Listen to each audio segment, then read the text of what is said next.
नमस्कार दोस्तों, मेरे YouTube चैनल एसएस एनालिसिस पर आपका एक बार फिर से हार्दिक स्वागत है।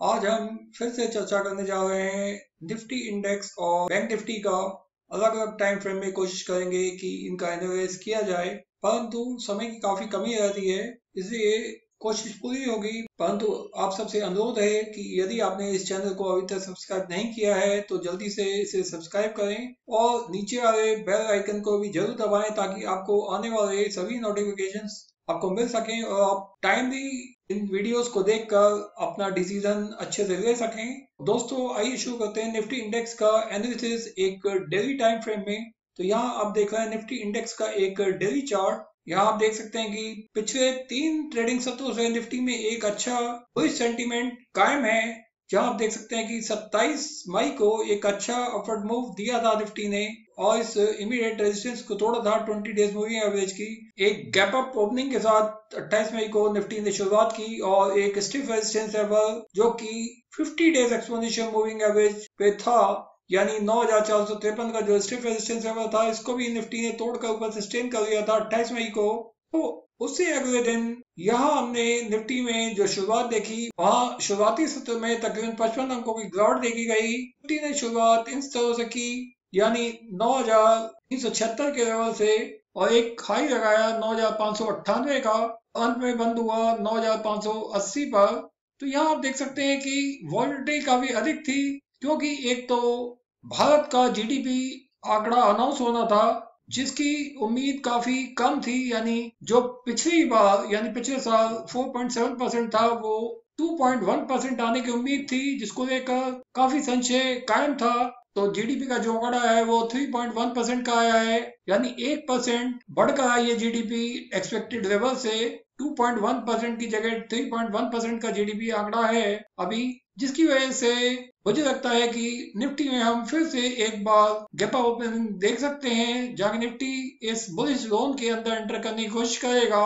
क्यों? क्योंकि जिस बात का जो अधिकतर डर था, जिसकी वजह से यहाँ हमने सेल ऑफ देखा था और एक कमजोरी यहाँ देखी थी कायम रहते हुए, वो इस बात को लेकर थी कि शुक्रवार को अमेरिका के राष्ट्रपति श्री डोनाल्ड ट्रंप ने हांगकांग को लेकर अपना रुख साफ करना था। हाँ, देखा गया कि अमेरिकन मार्केट्स में काफी वीकनेस थी राष्ट्रपति श्री डोनाल्ड ट्रंप की स्टेटमेंट आने से पहले, परंतु जब देखा गया कि राष्ट्रपति जी ने अपना कोई रुख साफ नहीं किया, उन्होंने कोई ऐसा स्टेप नहीं लिया जिससे मार्केट्स में गिरावट आए, यानी जो वो कह रहे थे कि चाइना के प्रति उनका रुख बड़ा कड़ा रहेगा, परंतु ऐसा कोई कदम उन्होंने नहीं उठाया, जिसको लेकर ग्लोबल मार्केट्स में एक बुलिशनेस कायम रहती हुई देखी गई, जहां की क्रूड ऑयल में भी एक अच्छी खासी बढ़त देखी गई, क्योंकि जिस बात का डर था वो बात नहीं हुई। अमेरिका का रुख कोई कड़ा रुख नहीं था। उन्होंने साफ कह दिया कि वो अभी जो हाल ही में जो सेल्फ ट्रेड वार फ्रंट पर जो फेज 1 डील साइन हुई है, उसमें कुछ प्रतिक्रिया कर सकते हैं, परंतु उसको सस्टेन करेंगे फेज 1 डील को और सेल्फ ट्रेड इशू को रिजॉल्व करने की कोशिश करेंगे।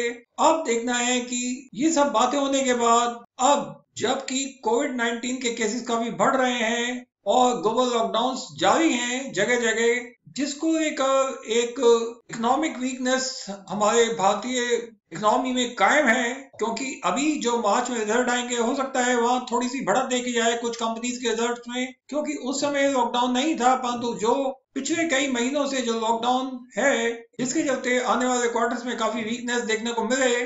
तो हम यहाँ देख सकते हैं 1 जून को जो सप्ताह शुरू हो रहा है उसकी शुरुआत निफ्टी एक गैप अप ओपनिंग के साथ कर सकता है, परंतु उससे पहले एक इमीडिएट रेजिस्टेंस लेवल होगा 9875 का। आप यहाँ देख सकते हैं कि निफ्टी ने इस तरह पर एक मूव बनाया था 29 अप्रैल को, जब आप यहाँ देख रहे हैं कि सेम मूव था, और जब इस अप्रैल को जो शुरुआत थी निफ्टी इंडेक्स की वो एक गैप अप ओपनिंग के साथ थी, जहां निफ्टी ने 9770 के ऊपर एक गैप अप ओपनिंग दी थी, परंतु इस तरह पर यानी 9893 पर एक स्टिफ रेजिस्टेंस निफ्टी को मिला था। और अगले दिन जब ओपनिंग हुई 4 मई को, तो यहाँ हमने एक गैप डाउन ओपनिंग देखी निफ्टी इंडेक्स में, जहां की बेयरिश प्रेशर कायम हुआ था।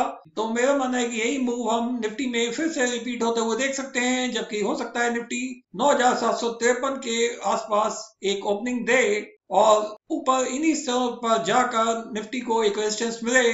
और निफ्टी में ये मूव काफी स्पेसिफिक हो सकता है। क्यों निफ्टी में अभी बेरिशनेस क्यों कायम रह सकती है? उसका रीजन ये है कि भारतीय इकोनॉमी में अभी भी मंदी कायम है, क्योंकि आने वाले क्वार्टर्स में जो रिजल्ट आएंगे वहां हमें जो ग्लोबल सप्लाई चेन में डिसरप्शन है काफी लंबे समय से, उसका बेरिश इम्पैक्ट हमें देखने को मिल सकता है।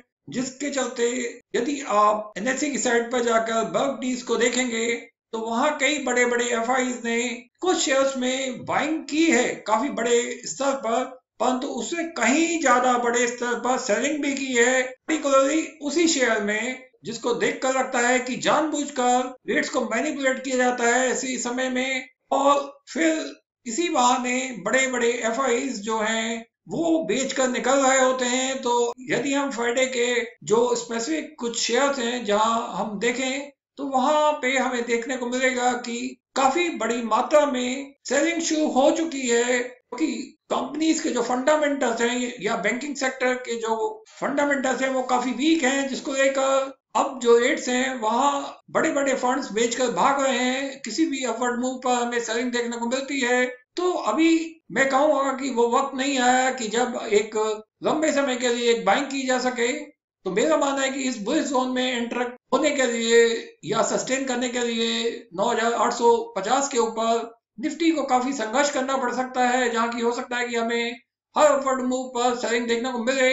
मैं ऐसा क्यों कह रहा हूं? क्योंकि आप यहां देख रहे हैं कि जो निफ्टी इंडेक्स की जो क्लोजिंग है वो 9,580 पर हुई है, और वहीं निफ्टी फ्यूचर्स की जो क्लोजिंग है वो 9,481 पर है, यानी तकरीबन 99 पॉइंट नीचे फ्यूचर्स की क्लोजिंग है निफ्टी के। ये सबसे बड़ी ध्यान देने वाली बात है, और ये एक बेरिश सिग्नल है जो कि दिखाता है कि निफ्टी फ्यूचर्स अभी निफ्टी से तकरीबन 100 पॉइंट नीचे है, जिसका नीचे होना इस बात का क्लियर संकेत है कि निफ्टी में अभी कमजोरी कायम रह सकती है, जहां की हम निफ्टी को वापस इन्हीं स्तरों को छूते हुए देख सकते हैं, यानी 8,555 के स्तर तक निफ्टी वापस आ सकता है आने वाले हफ्तों में। इसमें कोई शक नहीं, क्योंकि अभी भी कोई ऐसी वजह नहीं है नेशनल लेवल पर या इंटरनेशनल लेवल पर जहां की कुछ तेजी हमें सस्टेन करते हुए देखे निफ्टी इंडेक्स में या भारतीय बाजारों में, क्योंकि बैंकिंग सेक्टर की हालत काफी खराब है। वहाँ बैंकों के बढ़ते हुए नॉन परफॉर्मिंग एसेट्स की संख्या काफी बढ़ रही है, जिसमें हम आने वाले समय में यानी आने वाले क्वार्टर्स में दुगनी से तिगनी बढ़ोतरी होते हुए देखेंगे। और वहीं दूसरी ओर जो कोविड-19 के जो केसेस हैं उनकी संख्या में लगातार वृद्धि हो रही है, जिसकी वजह से हो सकता है कि लॉकडाउन्स और बढ़ाना पड़ सकता है। कुछ राज्य तो घोषित कर चुके हैं कि वहां लॉकडाउन की अवधि और बढ़ सकती है, जिसके चलते जो इकोनॉमिक एक्टिविटीज हैं उनमें काफी कमी आ चुकी है। और सबसे अहम बात है कि जो इंडियन इकोनॉमी का जो सबसे बड़ा जो पार्ट है, यानी जो जिसे हम मजदूर कहते हैं या जो डेली वेजेस पर जो लोग काम करते हैं, वो काफी बड़ी संख्या में पलायन कर चुके हैं, अपने घर जा चुके हैं, जिसके चलते उद्योग धंधों के प्रोडक्शन पर काफी बड़ा एक नेगेटिव इम्पैक्ट हमें देखने को मिलेगा। और मेरा मानना है कि जिसका इम्पैक्ट हम आने वाले क्वार्टर्स में कंपनीज के रिजल्ट्स पर पड़ते हुए देखेंगे, मुझे लगता है कि निफ्टी को इस तरह को डिफेंड कर पाना अभी मुश्किल होगा। यानी निफ्टी में यदि 8,977 के नीचे एक डाउनवर्ड मूव लिया यानी सस्टेन किया, निफ्टी में यहाँ काफी बड़ा सेल ऑफ देखने को मिल सकता है। दोस्तों, यहाँ वॉलेटिलिटी काफी अधिक रहेगी, क्योंकि अभी भी गोल्ड फ्यूचर्स में काफी एक तेजी का माहौल कायम है, क्योंकि शुक्रवार को जो गोल्ड फ्यूचर्स की क्लोजिंग है वो $1731 के ऊपर हुई है। क्योंकि मुझे लगता है कि गोल्ड फ्यूचर्स में जो $1700 के ऊपर जो तेजी बनी हुई है वो इस बात से बनी हुई है कि ग्लोबल इक्विटी मार्केट्स में हर रैली में हमें एक सेल ऑफ देखने को मिलेगा और वॉलेटिलिटी काफी अधिक रहेगी आने वाले समय में। यहाँ सभी संकेत पॉजिटिव हैं, परंतु मुझे लगता है कि अभी जो स्थिति है, जो इमीडिएट जो रेजिस्टेंस लेवल था निफ्टी ने उसके ऊपर सस्टेन तो कर लिया शुक्रवार तक, यानी 50 डेज एक्सपोनेंशियल मूविंग एवरेज के ऊपर, परंतु जो अहम रेजिस्टेंस लेवल होगा, जो यानी इमीडिएट जो रेजिस्टेंस लेवल होगा वो 9,797 का होगा, और उससे अगर जो रेजिस्टेंस है वो 9,910 का है। हाँ, मेरा मानना है कि इस स्तर के ऊपर जाते ही निफ्टी में भारी सेल ऑफ देखने को मिल सकता है, ताकि निफ्टी वापस इसी स्तर को डिफेंड करना चाहेगा। यानी यहाँ एक इमीडिएट सपोर्ट निफ्टी को मिलेगी 9,578 पर, और उससे अगला सपोर्ट यहाँ निफ्टी को मिल सकता है 9,264 पर। तो यदि निफ्टी ने आने वाले हफ्ते में इन सपोर्ट्स को डिफेंड कर लिया तो मेरा मानना है कि निफ्टी इस जोन में कंसोलिडेट कर सकता है। तो आइए अब चलते हैं बैंक निफ्टी की ओर। तो यहाँ आप देख रहे हैं बैंक निफ्टी का एक डेली चार्ट। आपको यहाँ मैं बताना चाहूंगा सबसे पहले कि बैंक निफ्टी में अभी भी वीकनेस कायम है, क्योंकि बैंक निफ्टी अभी भी एक बेरिश जोन में है। यहाँ आप देख रहे हैं कि बैंक निफ्टी को अभी भी 50 डेज मूविंग एवरेज पर एक टफ रेजिस्टेंस मिल रहा है, जो कि अभी 19,434 पर है, जिसके नीचे बैंक निफ्टी क्लोज हुआ 19,297 पर। तो वहीं बैंक निफ्टी के जो फ्यूचर है वो 19,037 पर क्लोज हुए हैं, यानी तकरीबन 200 पॉइंट नीचे। तो यहाँ बैंक निफ्टी के फ्यूचर्स का तकरीबन 200 पॉइंट नीचे क्लोज होना ये दिखा रहा है कि बैंक निफ्टी में अभी भी काफी वीकनेस है, क्योंकि बैंकिंग सेक्टर में सबसे ज्यादा जो